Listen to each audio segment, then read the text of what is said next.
Hello, everyone. Good morning. Um, Bit of a snowy, cloudy day. Um, I was really looking forward to starting doing this verse in particular. I know last week got into like paradox, and actually, I was gonna take off these headphones. I don't need them on. But yeah, I remember finishing off with paradox, and I remember just kind of the state of mind I was in when I was reading those. I was like, a lot of this stuff is kind of goofy. I'm only on my second video so far. So like the first one was kind of introductory about um a bit of a framing of the Tao Te Ching. That's why I did so many. I did 1 through 16, then I did 17 through 22. So now we're doing 23 to 26. I'm only doing a couple here, but this is where, if this is like a book, we're getting into like chapters. We already know the characters. Now we're getting into talking about like, different emotions, different aspects of life, and so uh, I in my video it said, or the bottom it says you can tweet at me. So tweet at me if you want me to say anything down this corner. Nailed it. Perfect. But let me know if you want me to say anything regarding any of the verses, my thoughts on Taoism itself. I would say that if there's a religion I'd have to say I adhere to, Taoism is kind of the bedrock for me.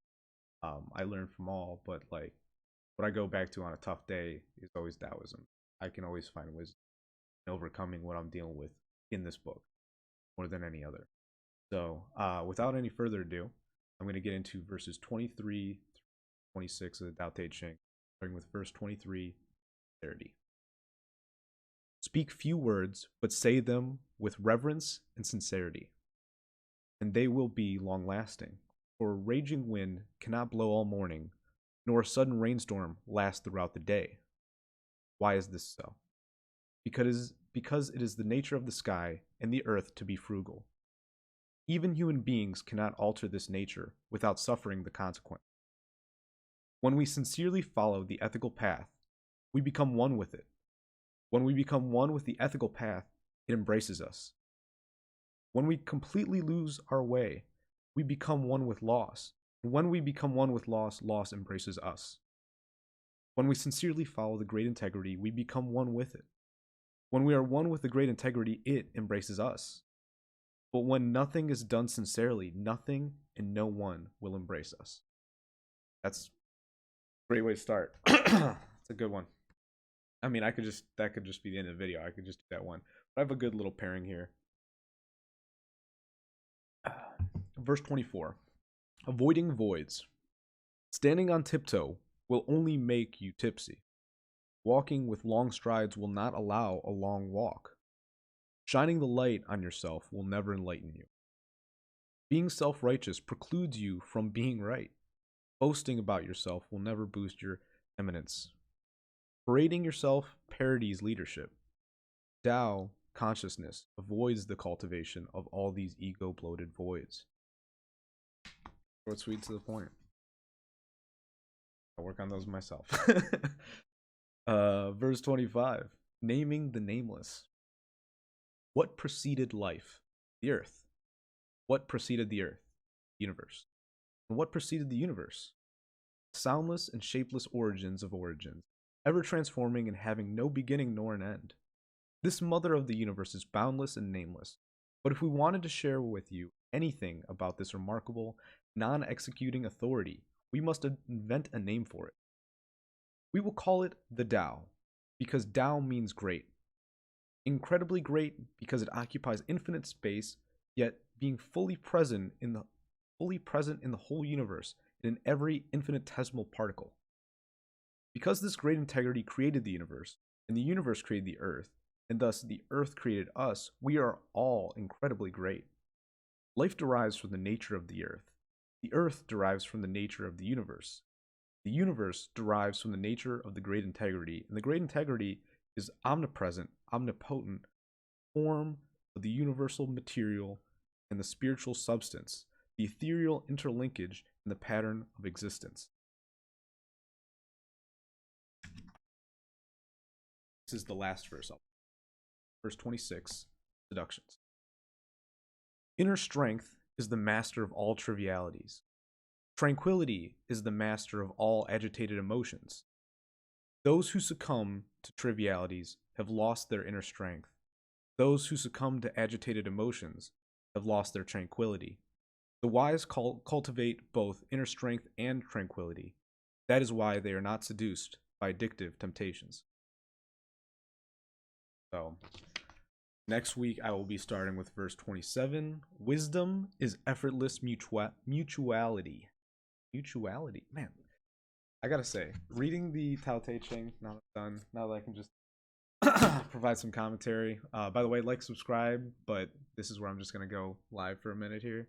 Is they make up some words sometimes. It's kind of goofy because I don't know. I have to make sure I'm reading ahead of time before I go into a verse because actually a few of those words, like I changed what was it?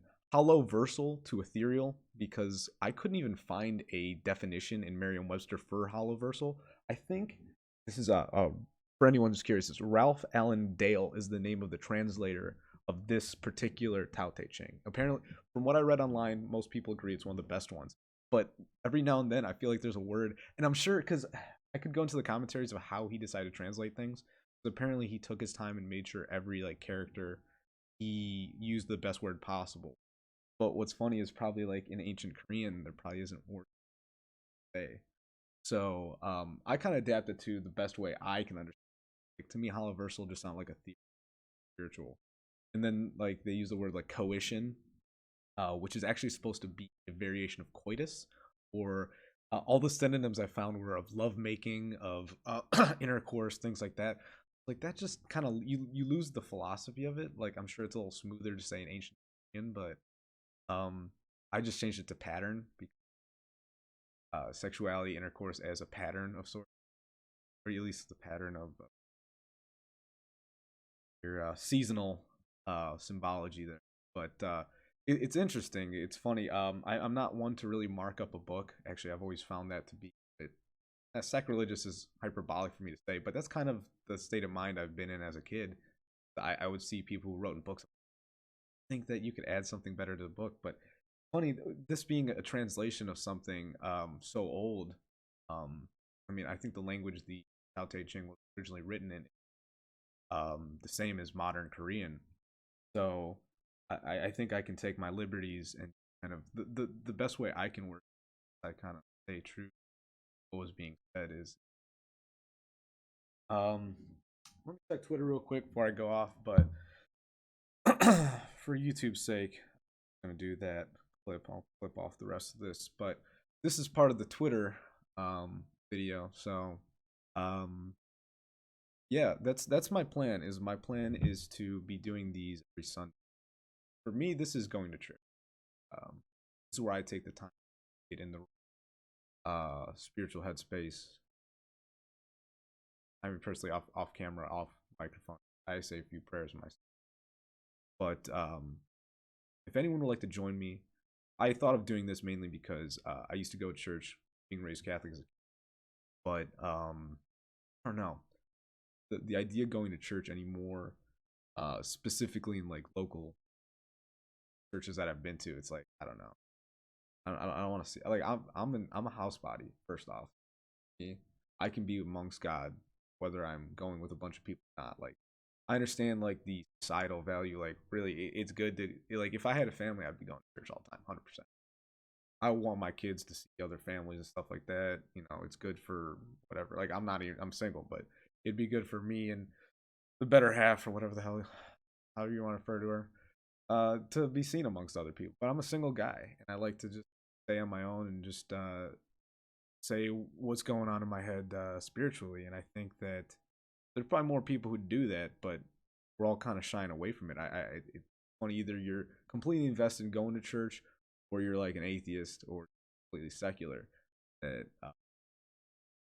I don't find many people to hold the stance I do to be this kind of pseudo spiritual person, but I don't really believe in an organized religion.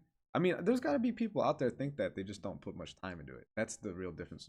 I put a lot of time thinking about it, and I don't know.